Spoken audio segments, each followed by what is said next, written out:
Number 61 Questions and Comments on the Constitutional Provisions regarding the election of congressmen. It is well observed by Montesquieu that in Republican governments the forms of elections are fundamental, and that it is an essential part of the social compact to ascertain by whom, to whom, when, and in what manner suffrages are to be given. Wherever we find the regulation of elections have not been carefully fixed by the Constitution or the principles of them, we constantly see new legislatures modifying their own form and changing the spirit of the government to answer partial purposes. By the proposed plan, it is fixed that the qualifications of the electors of the federal representatives shall be the same as those of the electors of state representatives. Though these vary some in the several states, the electors are fixed and designated. The qualifications of the representatives are also fixed and designated, and no person under 25 years of age, not an inhabitant of the state, and not having been 7 years a citizen of the United States, can be elected. The clear inference is that all persons 25 years of age and upwards, inhabitants of the state, and having been, at any period or periods, 7 years citizens of the United States, may be elected representatives. They have a right to be elected by the Constitution, and the electors have a right to choose them. This is fixing the federal representation, as to the elected, on a very broad basis. It can be no objection to the elected that they are Christians, pagans, Mahometans, or Jews, that they are of any color, rich or poor, convict or not. Hence many men may be elected, who cannot be electors. Gentlemen who have commented so largely upon the wisdom of the Constitution for excluding from being elected young men under a certain age would have done well to have recollected that it positively makes pagans, convicts, etc., eligible. The people make the Constitution. They exclude a few persons, by certain descriptions, from being elected, and all not thus excluded are clearly admitted. Now a man 25 years old, an inhabitant of the state, and having been a citizen of the states 7 years, though afterwards convicted, may be elected, because not within any of the excluding clauses. The same of a beggar, an absentee, etc. The right of the electors, and eligibility of the elected, being fixed by the people, they cannot be narrowed by the state legislatures or Congress. It is established that a man being among other qualifications an inhabitant of the state shall be eligible. Now it would be narrowing the right of the people to confine them in their choice to a man, an inhabitant of a particular county or district in the state. Hence it follows that neither the state legislatures nor Congress can establish district elections, that is, divide the state into districts, and confine the electors of each district to the choice of a man resident in it.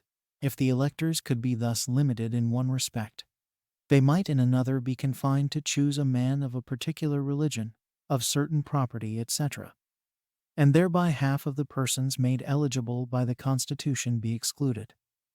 All laws, therefore, for regulating elections must be made on the broad basis of the Constitution. Next, we may observe that representatives are to be chosen by the people of the state. What is a choice by the people of the state? If each given district in it choose one, will that be a choice within the meaning of the Constitution? Must the choice be by plurality of votes or a majority? In connection with these questions, we must take the fourth sect, Art I, where it is said the state legislatures shall prescribe the times, places, and manner of holding elections. But Congress may make or alter such regulations. By this clause, I suppose, the electors of different towns and districts in the state may be assembled in different places to give their votes. But when so assembled, by another clause they cannot, by Congress or the state legislatures, be restrained from giving their votes for any man an inhabitant of the state, and qualified as to age, and having been a citizen the time required. But I see nothing in the Constitution by which to decide whether the choice shall be by a plurality or a majority of votes. This, in my mind, is by far the most important question in the business of elections. When we say a representative shall be chosen by the people, it seems to imply that he shall be chosen by a majority of them. But states which use the same phraseology in this respect practice both ways. I believe a majority of the states choose by pluralities, and I think it probable that the federal House of Representatives will decide that a choice of its members by pluralities is constitutional. A man who has the most votes is chosen in Great Britain. It is this, among other things, that gives every man fair play in the game of influence and corruption. I believe that not much stress was laid upon the objection that Congress may assemble the electors at some out-of-the-way place. However, the advocates seem to think they obtain a victory of no small glory and importance when they can show, with some degree of color, that the evil is rather a possibility than a probability. It is easy to perceive that there is an essential difference between elections by pluralities and by majorities, between choosing a man in a small or limited district, and choosing a number of men promiscuously by the people of a large state. And while we are almost secure of judicious, unbiased elections by majorities in such districts, we have no security against deceptions, influence, and corruption in states or large districts in electing by pluralities.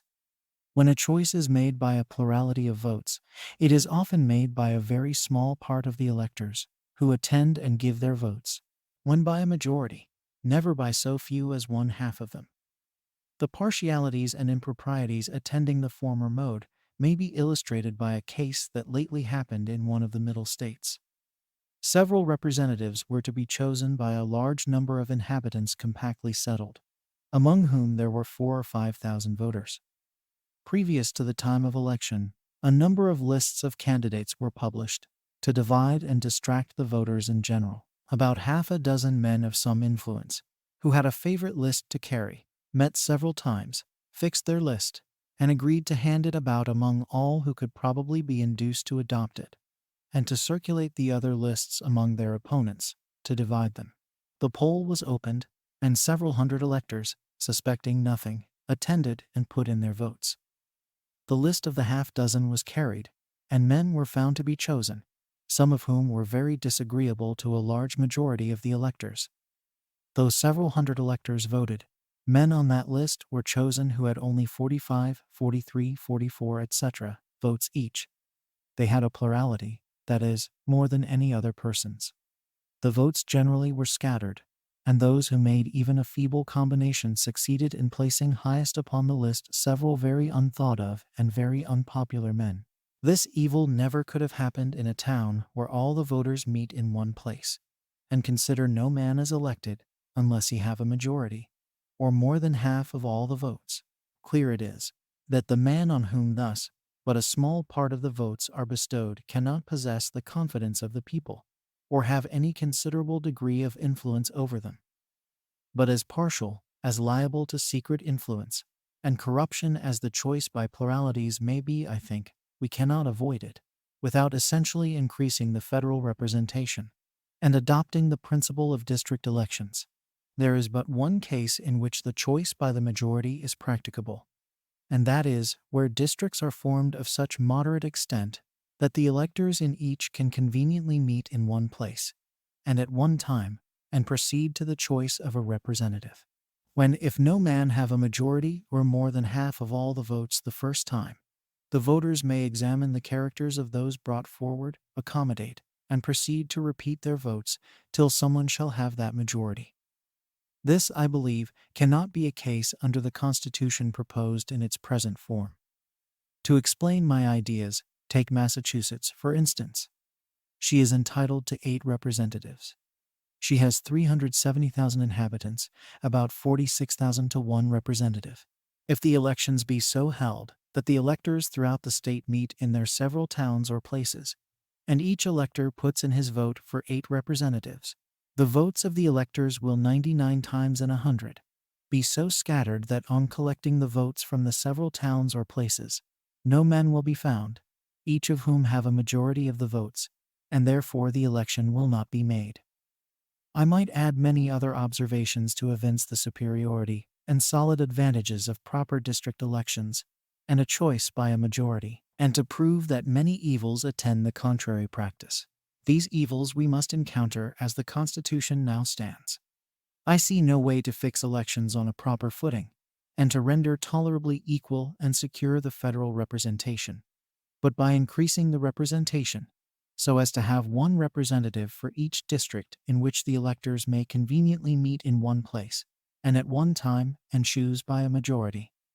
Perhaps this might be effected pretty generally, by fixing one representative for each 12,000 inhabitants, dividing or fixing the principles for dividing the states into proper districts, and directing the electors of each district to the choice, by a majority, of some men having a permanent interest and residence in it. I speak of a representation tolerably equal, etc., because I am still of opinion that it is impracticable in this extensive country to have a federal representation sufficiently democratic, or substantially drawn from the body of the people. The principles just mentioned may be the best practical ones we can expect to establish. By thus increasing the representation, we not only make it more democratical and secure, strengthen the confidence of the people in it, and thereby render it more nervous and energetic, but it will also enable the people essentially to change, for the better, the principles and forms of elections. To provide for the people's wandering throughout the state for a representative may sometimes enable them to elect a more brilliant or an abler man than by confining them to districts. But generally this latitude will be used to pernicious purposes, especially connected with the choice by plurality, when a man in the remote part of the state, perhaps obnoxious at home, but ambitious and intriguing, may be chosen to represent the people in another part of the state far distant, and by a small part of them, or by a faction, or by a combination of some particular description of men among them. This has been long the case in Great Britain. It is the case in several states. Nor do I think that such pernicious practices will be merely possible in our federal concerns, but highly probable. By establishing district elections, we exclude none of the best men from being elected, and we fix what, in my mind, is of far more importance than brilliant talents, I mean a sameness, as to residence and interests, between the representative and his constituents. And by the election by a majority, he is sure to be the man, the choice of more than half of them, the federal farmer.